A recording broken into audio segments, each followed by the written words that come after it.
Opa, chegamos a mais um especial de fim de ano do canal. Esse já é tradicional, raiz CCL, porque desde o primeiro ano, acho que primeiro ou foi segundo ano deste canal, a gente já faz o famoso vídeo de aprendizado.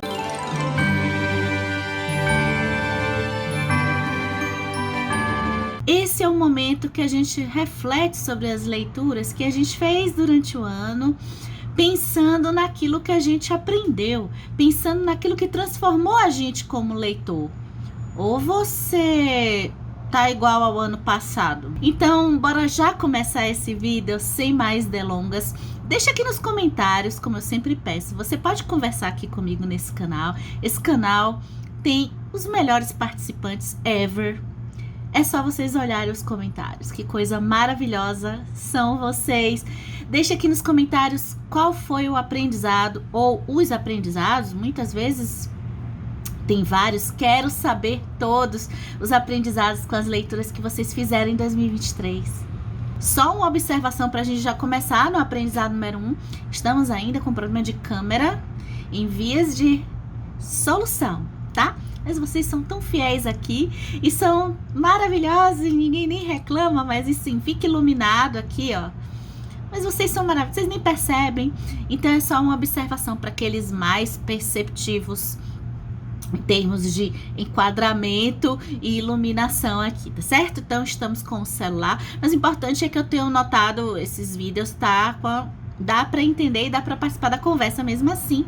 Vamos começar com o aprendizado número 1, que foi durante a leitura da Ilíada de Homero. Essas edições da Penguin, aliás, esse ano foi o ano da Penguin. Eu não tô ganhando nada com isso, gente. Esse canal não é profissionalizado. Estou falando de coração. Foi o ano da Penguin aqui, porque eu nunca tinha feito na história aqui do canal um especial para uma editora específica, mas eu me percebi gostando muito e aprendendo muito lendo as edições da Penguin. Quando eu fui ler a Ilíada, atribuída a Homero aqui nessa edição, logo no começo, essa introdução me fez parar para, antes de começar a ler a Ilíada, começar a pensar não só para a Ilíada, mas em diversas histórias que eu andei lendo, coisas que eu não pensava, uma coisa que eu não pensava antes, que é como o autor decide olhar o ângulo da história. Vamos lá. Uma guerra. O autor decide olhar aquela guerra por que ângulo? Há um tempo atrás aqui no canal a gente conversou sobre a voz das mulheres. Isso já tem um tempinho, uns anos, né? Acho que eu comecei essa aprendizagem pela voz, ou seja, qual narrador que o autor escolhe para sua história, qual o personagem tem o travessão, ou seja, a voz, e qual personagem não tem o travessão, a gente só sabe dele pelo olhar de outro personagem, pelo narrador. E aqui na Ilíada, então, tem uma partezinha nesse texto que ele diz assim, ó, o que normalmente os acadêmicos falam, que Homero, ele escolhe a terceira pessoa para contar a Ilíada, e ele ele fala aqui, limita-se a relatar, não faz comentário, não avalia, ou seja, não comenta o que está acontecendo. É a gente que tem que pensar sobre, né? Não avalia, nem nos diz como reagir. O trabalho é nosso de leitor. Por isso é que alguns o classificam como contido ou mesmo como objetivo. E aí, em outros livros que eu comecei a ler, eu comecei a pensar que olhar é esse que se escolhe. Até para a própria guerra que a gente tem aqui na Ilíada, como que ele escolhe priorizar, assim, tem um pouco de batalhas, mas minha surpresa foi você tá numa guerra, mas escolher falar da parte fora da guerra. E aí ele fala, e aí vem a questão do texto aqui, ó, obviamente Homero é tão subjetivo quanto qualquer câmera. Ou seja, independente do autor ter uma linguagem, uma narrativa mais objetiva, o ponto de vista que ele escolhe contar já é subjetivo do próprio autor. Eu tô pegando o livro que eu vou falar, olha, há alguns anos, né? Eu acho que eu mantenho essa opinião, mas eu transformei um pouco. Eu falava muito em como que eu preferia, eu era um pouco reticente, talvez um pouco até preconceituosa, com escritores que escreviam difícil, textos difíceis. Eu achava que o meu gosto, quanto mais acessível era um texto, era o texto que eu mais gostava, porque eu percebia, ou seja, tratar assuntos com profundidade, com camadas, num texto totalmente acessível. Eu mudei um pouco essa opinião. Esse ano eu elaborei melhor essa opinião, digamos assim, depois que eu li O Sonho e a Fúria do William Faulkner, que foi um texto. Acho que a mudança, ela é um processo no final das contas, né? O estopim foi O Sonho e a Fúria, mas eu venho comentando um pouco aqui sobre Pedro Páramo e método de leitura e o quanto que um texto, ele, muitas vezes a gente como leitor, vale a pena romper essa espécie talvez de medo para atravessar o texto. Então, começando lá com Pedro Páramo, aqui com O Sonho e a Fúria e finalizando com o sensacional. Ai, gente, quero dormir abraçada com esse livro. Grande Sertão Veredas de Guimarães Rosa. São 3 textos que eu tive um pouco de dificuldade. São textos que normalmente os leitores sentem um pouco, especialmente no começo. 2 deles eu precisei de método, tá? Desde Pedro Páramo eu falei um pouco sobre essa coisa da metodologia, como que foi uma releitura. Na minha primeira leitura eu não consegui pegar as coisas assim desse livro, peguei muito pouco. Eu pude ver o seguinte, olha, existem textos e textos. Eu consegui, eu acho que talvez, entender que existe uma espécie de texto difícil, que tem uma beleza, ainda que eu saiba que ele não vai ser acessível necessariamente, mas ele não é intransponível. Quando eu percebo que esse texto, as leituras que eu fiz, que eu consegui perceber que esses textos têm uma razão de serem do jeito que eles são. Ele não tá só para mostrar, como eu imaginava, assim, que o escritor, ele é foda. E será que eu posso falar isso? Foda. Não sei, escrevi um negócio no YouTube com palavra. Ai, gente, parece que eu tô na Inquisição, sei lá. Outros textos, como o Saramago, por exemplo, eu ainda não consigo meio que entender essa necessidade. Eu acho que é estilo mesmo. Então eu acho que eu nunca consigo, apesar de amar assim, alguns livros do Saramago, outros eu noto que essa espécie de texto me dá uma espécie de raivinha. Pô, por que ficar falando desse jeito, assim, parecendo que não é pra gente respirar? Poxa, eu sou um ser humano, eu preciso respirar.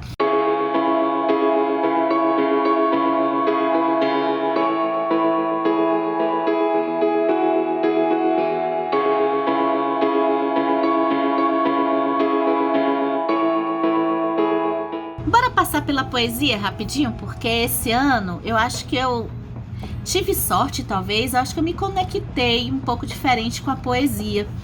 E eu falei já nos anos anteriores o quanto que é complicado para mim falar, explicar. E aí, você leu esse livro de poesia, foi boa, não foi boa?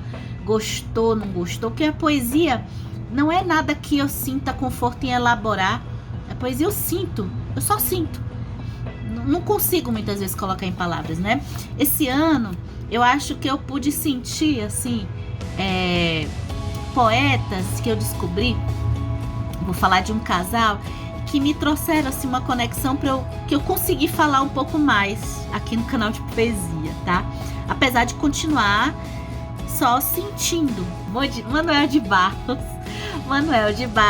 e que apareceram aqui. E esse ano foi o ano também de eu conhecer esta polonesa chamada Wisława. Será que fim de ano eu já aprendi a falar direitinho? Ó, vamos lá. Wisława Szymborska. Acho que não. Vamos para mais um aprendizado. Olha, eu amo o tema da maldade humana. Inclusive, vocês vão ver aí nos vídeos futuros do canal. Dá uma olhada se você tem inscrito. É complicado falar assim, olha, é contraditório, porque assim, eu não gosto de true crime, histórias reais, esse gozo com acidentes, esse gozo com vibrar com histórias reais não é comigo, mas é contraditório, porque às vezes uma boa história de vingança e de porradaria eu adoro. A maldade humana é um tema que eu gosto muito, tá? Agora, eu acho mais fácil encontrar durante as leituras que eu já fiz nessa minha vida, esse meu tempo de hábito de leitura, especialmente encontrar o tema da maldade, da dor, do drama. É algo mais fácil, pelo menos nos livros que eu vou descobrir. A bondade, ela é mais complicada.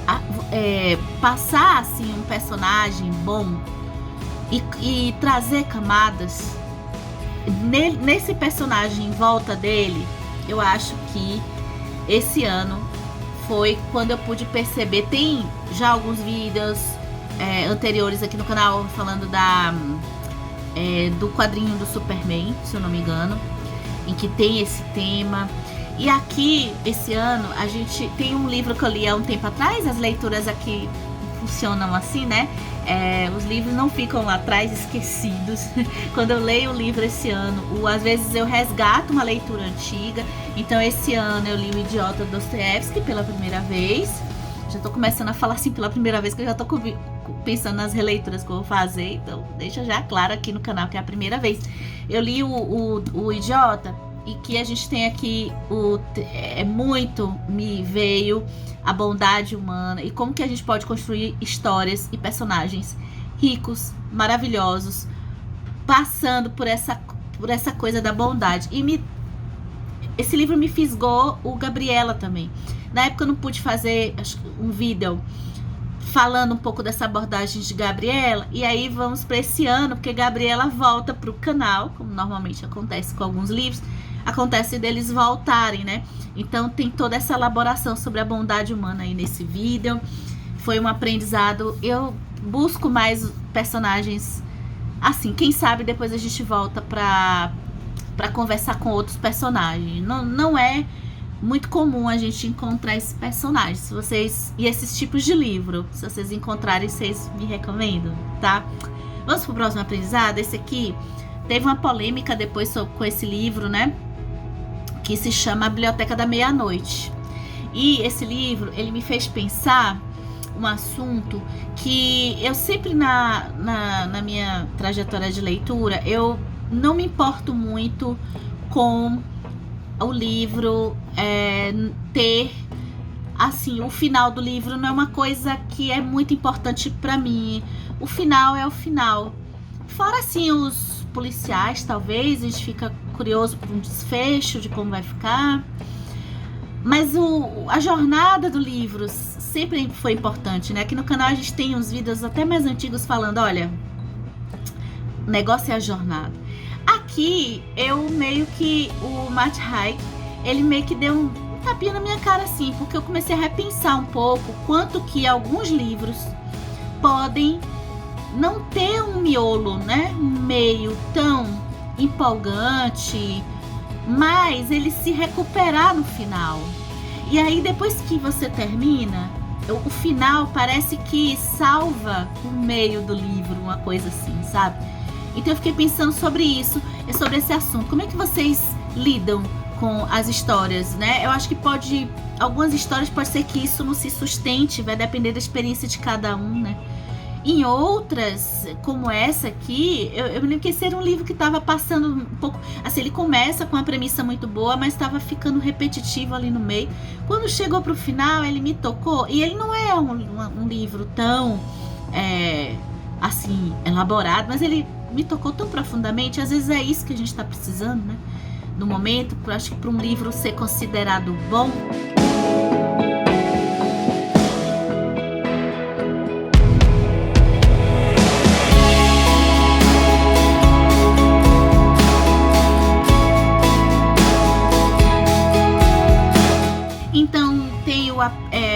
esse aprendizado que eu vou falar aqui com alguns livros, mas tivemos umas duas reflexões legais que eu acabei fazendo durante esse ano e geraram vida. Uma é sobre a coisa da leitura arrastada, ritmo, pra gente refletir o quanto que a gente, realmente aquele livro não vai ser naquele momento, mas o quanto que a gente pode...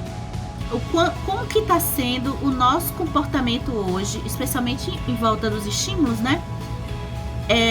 Para ler alguns livros que foram feitos em épocas antigas, ou até nas épocas, nos dias de hoje, né? No século XXI, mas que demandam um certo tempo, a gente passar por momentos mais morosos, para depois a gente entender porque aqueles momentos estavam lá. aceitar e não desistir assim facilmente.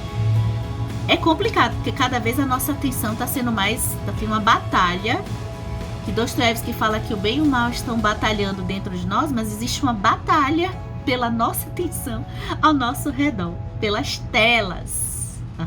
As telas.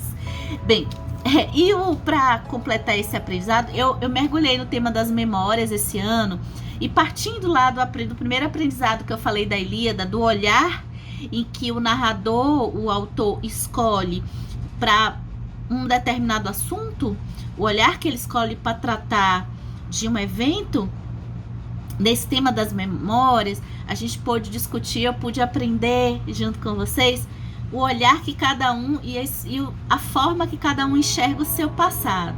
Então tem dois livros de memórias, digamos assim. Aqui é uma autobiografia que é da Viola Davis, que é, nossa, que mulher é essa, viu? Então uma trajetória de um olhar assim no seu passado cheio de dor, né? Um passado muito trágico e uma história de superação, né? E tem, é porque a capa é atrás, Natalia Ginzburg, Não Me Abandone, Não Me Pergunte Jamais, em que ela conta numa espécie de ensaios fragmentados, e ela escolhe alguns assuntos também das suas memórias, aí mais com uma certa nostalgia às vezes, e com um certo entendimento de alguém já madura, né, nessa faixa da velhice. E a gente eu pude ver como que também a gente pode perceber histórias meio opostas, atravessadas, né? Porque eu pude ler no final do ano também, mais pro final do ano, a autobiografia do Stefan Zweig, em que a gente tem uma vida, um homem ultra privilegiado, uma vida em um local que, com a sua cultura, com nenhuma questão financeira à vista, e depois dessa situação da Segunda Guerra, decadência, né? E eu pude perceber essas trajetórias opostas também, que é interessante a gente ler livros que mostrem essas jornadas em oposição, de certa forma, não oposição cultural, assim, dialógica, mas em oposição de trajeto mesmo. Enquanto aqui a gente teve uma ascendência em uma tragédia lá no começo da vida, aqui foi justamente o contrário, né? Eu pude aprender. As memórias é interessante para a gente ver essas narrativas de vidas diferentes, aprender com elas, e também o olhar de cada um, porque quem tem a trajetória ascendente, o olhar, né, a ressignificação do passado, eu acho que acaba ficando um pouco mais tranquilo. Mas quem está vivendo, escrevendo depois do trágico ter acontecido e ter um passado brilhante, né, com o potencial e a distância da sua origem também aqui, depois da tragédia, já é aquele olhar nostálgico e aquela saudade de um tempo que não vai voltar, não volta mesmo, né? Enfim, finalizamos os aprendizados. Eu vou amar saber hoje de vocês. Finalizamos os aprendizados de 2023. 2024 virão mais. Se eu estiver aqui no YouTube, eu vou compartilhar aqui com vocês, com certeza. E é isso. Estão gostando da programação de fim de ano no canal? Espero que sim, hein? Até o próximo vídeo.